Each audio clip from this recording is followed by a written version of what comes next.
Ça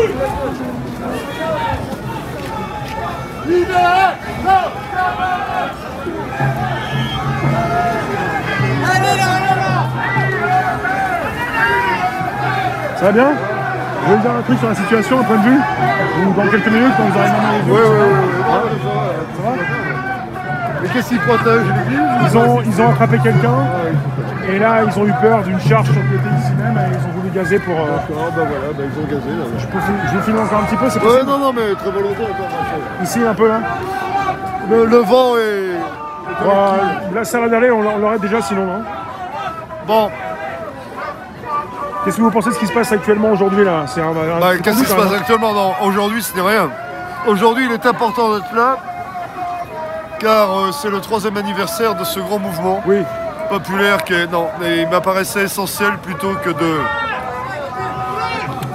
d'être avec d'autres mouvements style Philippot. Oui. Il m'apparaissait vraiment essentiel d'être avec mes camarades d'il y a 3 ans. Parce qu'il y a 3 ans, on est passé très près de quelque chose d'important qui était non plus un changement d'homme, mais un changement de vision de la société. Et hélas, on a... Attention. On sait jamais, mais attention. Il y a un chargement, C'est pas grave. On récupère la banderole. Ne vous inquiétez pas. Bon bah là, il y a de quoi filmer. Non, filmons.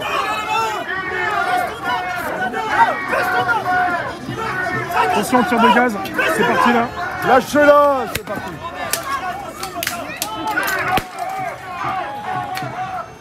On est en plein milieu là. Bon bah c'est bien, c'est sympathique, moi j'aime bien. Vous n'êtes pas impressionné forcément, mais bon, après vous protégez du gaz quand même. On arrive à foutre. Ouais. Bon. Attention les yeux quand même. Il y a 3 ans, on est passé très près d'un changement. En fait, c'est plus un problème d'homme quand je vois M. Zemmour qui est mis en place simplement pour casser. On va faire une pause, Oui, on fait une pause. On fait une pause. Je vous en prie. Non, ça va. Je reviens.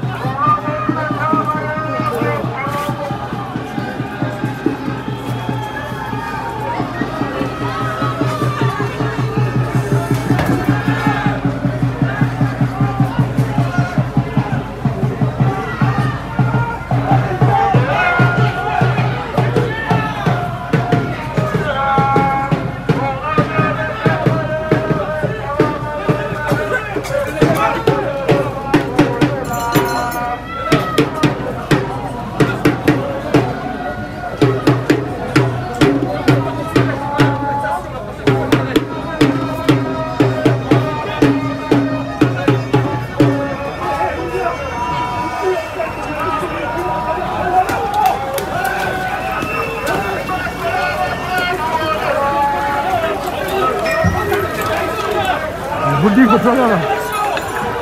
Vous êtes mes yeux là, je ne peux plus rien.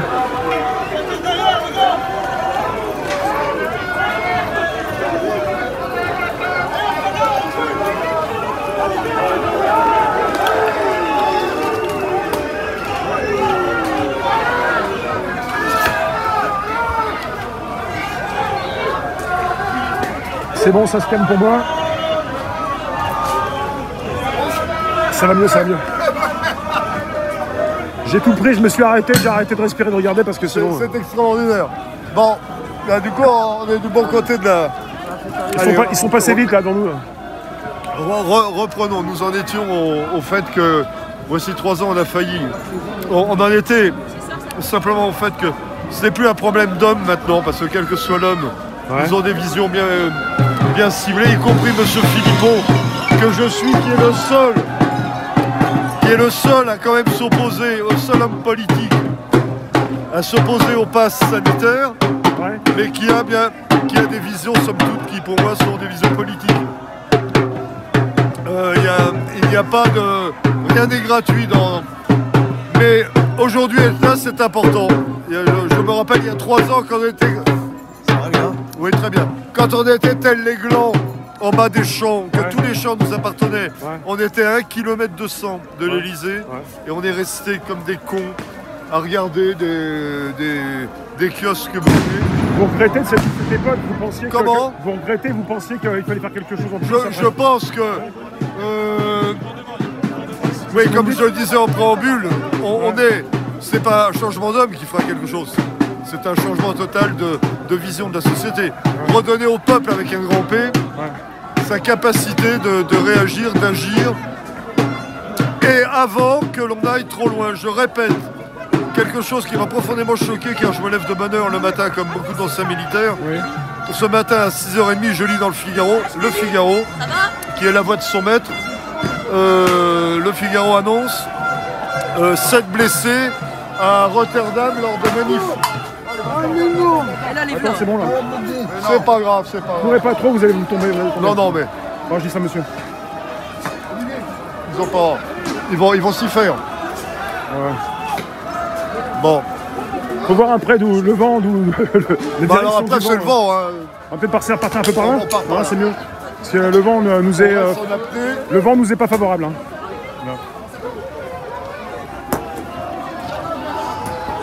Bon, il y a du parpaing là, ils sont pas bons là. Le parpaing, je le veux pas moi. On reste en apnée, voilà, on est sorti. Voilà. Alors maintenant, ce qui s'est passé cette semaine, puisqu'à chaque fois, à un moment, on faisait le bilan de chaque semaine, c'est terrible. Ouais. C'est terrible. L'Autriche qui confine, c'est non vacciné, c'est quelque chose de dingue. Maintenant, ils ont dit non vacciné et vacciné aussi. Hein. Comment? Maintenant, c'est. Oui, maintenant, ce sont les deux, bien sûr, oui. Et ce qui est quand même très plaisant dans cette affaire autrichienne, c'est le fait que les syndicats, puisque l'armée a un syndicat et la police syndiquée, armée et police ont annoncé qu'ils ne participeraient pas aux vérifications du confinement, en particulier des non-vaccinés, puisque dans ce sacré régime, il faut toujours un bouc émissaire. Ce soir, ça sera la faute des gilets jaunes.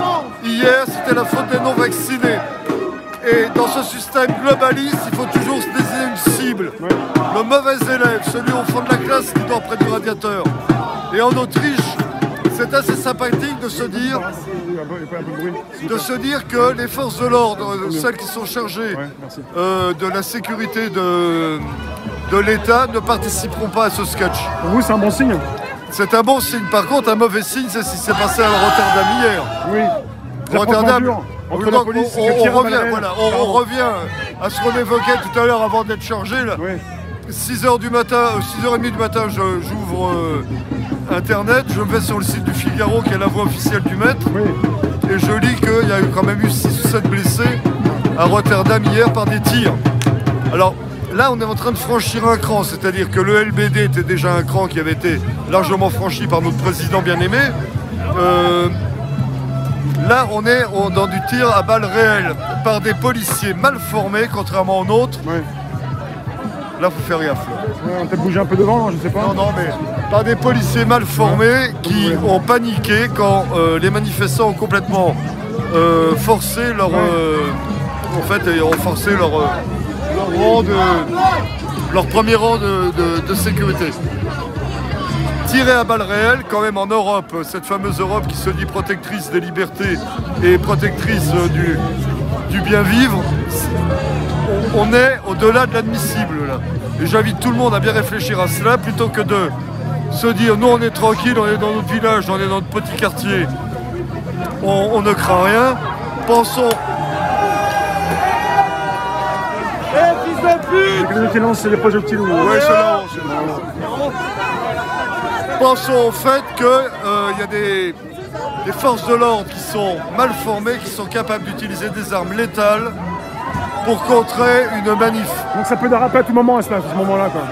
Chez nous, ça n'arrivera pas parce que ils ont quand même eu quelques semaines, voire quelques mois d'entraînement en fin 2019. Mais chez eux, ça peut c'est très inquiétant. Et si l'ordre mondialiste arrive à faire tirer sur les foules, on peut être... il faut réfléchir. Il faut absolument réfléchir. Au-delà du pass et autres, moi, bon, c'est pas bon parce qu'après ils peuvent faire réagir la foule, ça peut pas ne pas être bon pour eux. Leur intérêt c'est pas de tirer sur la foule, sinon après il va y avoir des. Non, mais ça peut mais partir. voilà, très loin, alors quoi. j'attends en Ça peut particulier. s'envenimer. Moi, avec mon téléphone, je ne peux rien voir puisque j'ai un téléphone modèle 1821. Mais je voudrais voir ce qui se passe actuellement à Amsterdam où il y avait une grosse manifestation qui a été prévue. Et Amsterdam aussi. Oui. Il y a eu Rotterdam hier, Amsterdam. Et je pense voir si les gens, parce que la police a utilisé des moyens disproportionnés, vont réagir de manière disproportionnée. Oui. Là, bon, on a l'habitude voulez voir si ça se calme ou pas on le aujourd'hui, voyait tous les samedis, donc Ouais. c'est gentil. Ça, en effet, ça occupe les gens qui regardent, qui ne veulent pas regarder la télé. Ouais. Mais ouais, en plus, énormément de. Au niveau politique, il y a énormément de problèmes qui sont en train de se poser. L'apparition de M. Zemmour dans le paysage est ni plus ni moins fait pour casser ce qui pourrait être pas la dynamique, mais le vote populaire qui allait vers Mme Le Pen. Je ne suis ni pour l'un ni pour l'autre, comme je vous le disais tout à l'heure, je ne sais pas encore pour qui voter, je voterai peut-être Philippot. Ouais. Mais ouais. nos petites élites sont capables, avec 21-22%, de refaire le coup de 2017. C'est-à-dire, à 21-22%, c'est rien du tout, mais si les autres font 16-17%, 2 fois 17%, c'est 21%, c'est Macron qui passe. Ouais. Il nous refait le coup du vote utile, même si les gens y croient de moins en moins. Et on repart pour 5 ans de Macron, qui a montré que même si la Chambre, après, n'est pas de sa couleur, puisqu'ils viennent de créer, mercredi je crois, un parti politique regroupant Bayrou, les Macroniens et, comment s'appelle le Dalmatien, Monsieur Philippe, l'ancien Premier ministre. Philippe. Ouais. Voilà, de manière à avoir quelque chose à proposer aux législatives. Oui. Parce que leur grande crainte actuellement, je pense, c'est de n'avoir un président qui pourrait être Macron avec 21 ou 22%, mais une chambre qui ne soit pas macroniste. Ils n'ont pas déjà annoncé, ils l'ont annoncé eux, les politiques ou les journalistes qui voulaient pour l'Assemblée nationale. Alors, le seul pour- problème, c'est qu'actuellement, il a des godillots qui sont payés et qui n'osent pas la ramener, même s'ils savent très bien qu'ils auront été députés pendant 5 ans et que c'est la fin après. Mais une chambre qui ne serait pas la même couleur de Macron, ce serait pas on ne voterait pas des lois liberticides comme celles qui ont été votées récemment de nuit en quelques minutes. Ouais, ils ont peur que quelque part ils n'aient pas la Voilà. majorité absolue pour. Et refaire il un faut second savoir que du côté de la droite en particulier, des gens commencent à s'opposer frontalement. On l'a vu avec Larcher, qui est également un élément du système, qui n'est qu'une brique Lego, comme disait Bachung dans sa chanson. Il parlait de brique Lego. Ouais. Mais malgré tout, le père Larcher a dit, monsieur Larcher avait dit. Non, on ne votera pas vos lois. Bon, en fin de compte, avec le système de navette, en 3e lecture, ça a été voté par le Parlement. Mais s'ils n'ont pas la Chambre de leur couleur, Macron ne pourra peut-être pas être le petit dictateur qu'il est actuellement, puisque, visiblement, quand j'examine un peu sa situation, il est le seul aux commandes. Ouais. Avec peut-être une petite équipe, et on en revient à ce fameux conseil scientifique et ce conseil sanitaire sur lequel on n'a aucune vision particulière, dont on n'a aucun compte rendu. C'est la première fois que l'on prend des décisions en France depuis bien longtemps sans qu'il y ait un compte rendu qui soit fait. Ouais. Il y a un compte rendu du Conseil des ministres, mais ce qu'il décide avec ce Conseil de défense, on ne sait absolument pas ce qu'il en ressort. Et ce qui m'inquiète le plus, c'est quand je vois Madame Van der Leyen, et là j'invite vos internautes à regarder cette photo, elle est terrible. Van der Leyen, 62 ans, complètement payée par le système, qui embrasse le président de Pfizer. Ouais. Et on se dit que quand on va pour ceux qui veulent se faire vacciner, quand vous allez dans une pharmacie, maintenant on n'a plus que le choix, comme disait Coluche, en fait on a un choix, quoi, c'est Pfizer. Ouais. Et quand je vois cette femme, qui est quand même présidente de la Commission européenne, qui embrasse le président de Pfizer, je ne peux m'empêcher de faire un rapprochement entre les deux. C'est comme sur la... Alors bon, on pourrait parler du vaccin. beaucoup de choses sont sorties sur le vaccin et on continue de... maintenant, ils ont proposé le vaccin pour les moins de 40 ans. C'est-à-dire que dans 2-3 semaines, on en est à la 3e dose. Le pass sanitaire, ouais. Le 3e dose obligatoire pour les plus de 18 ans. C'est quand même très inquiétant. Ça va très vite, ça s'accélère. Ouais. Et tout ça, ce n'est qu'un seul homme. Et après, ça s'accélère dans différents pays d'Europe aussi. Vous avez vu, ça s'accélère. On en a parlé, je ne sais pas si on a parlé de l'Autriche ou l'autre. Oui, on a parlé de l'Autriche, on a évoqué l'Autriche. Ça s'accélère dans différents pays européens. L'Allemagne copie un peu l'Autriche. Il se passe des choses en Suède. Il y a la Hollande, tout ça. Enfin, voilà, ça se resserre. C'est européen, quoi. Alors, mais je pense que, par contre, la résistance est également en train de se mettre en place. Les gens en ont marre. Bon, les gens en ont marre. Je pense que la 3e dose, elle est très inopportune pour le gouvernement. C'est la goutte de trop, quoi, c'est ça pour ça. Oui. Je pense qu'ils auraient mieux fait. Quand je vois M. Delfraissy qui, sur France Inter, le 27 novembre matin, alors regardez là encore, internautes, chers internautes, regardez l'interview de M. Delfraissy, France Inter, 27 matin, je crois, qui dit le vaccin, ne protège pas de la contamination, ne protège pas de la maladie, mais il est important. Bon, tout est incohérence totale. Moi, je suis un homme qui essaie de rester logique. Bon, j'aime les maths. J'ai du mal à comprendre comment ce type, qui est un pur produit du système, peut dire en 2 minutes 5 ou 10 minutes 10, le vaccin n'est pas opérant pour la contamination, le vaccin n'est pas opérant pour la protection de la personne, mais il faut que vous soyez vacciné. Et il va falloir qu'à un moment ou un autre, on m'explique.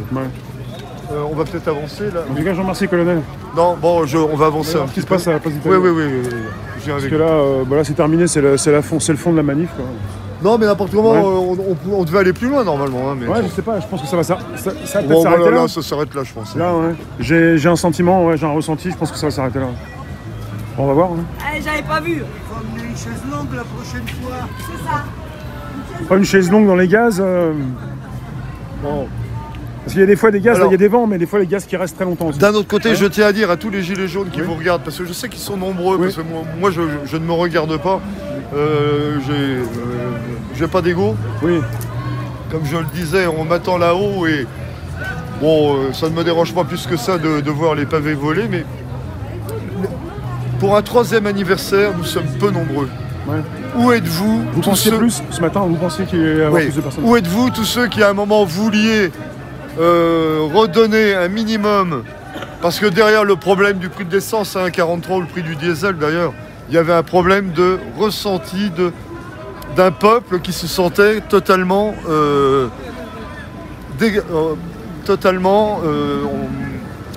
asservi. Mais où êtes-vous? Regardez, nous allons être sur la place d'Italie. Donc il y a des camions de voitures. Il y a un camion à eau. Et je ne sais pas où sont passés les manifestants. Si ça continue, ça s'arrête. Faut voir ce qui se passe. Il n'y a plus rien. Où êtes-vous? Et si vous voulez votre liberté, il va falloir la conquérir intelligemment, soit par ceux qui croient dans une forme de démocratie, la reconquérir par le vote, ou alors leur dire à un moment stop, ça suffit. Bon, là, il y a quand même des effets de petite. Ils ont mis les moyens. Mais je pense que les manifestants continuent un peu plus par là-bas. Oui, on va y aller là. Là, il y a les moyens pour pas passer en bas du 13e. Mais bon. Pour pas continuer plus loin là-bas, proche de la mairie, vers Gobelin. Peut-être qu'on avance encore. Ça peut avancer jusqu'à Alésia. Allons-y. Je vous remercie, je vais voir ce qui se passe devant. Rien, je vous en prie. Et puis, surtout, anciens gilets jaunes et gilets jaunes de cœur, réfléchissez au fait qu'avec 2 ou 3 000 personnes comme aujourd'hui, on ne peut rien faire. C'est important. Mais oui. Merci. À très bientôt. À bientôt, merci monsieur. On va voir ce qui se passe.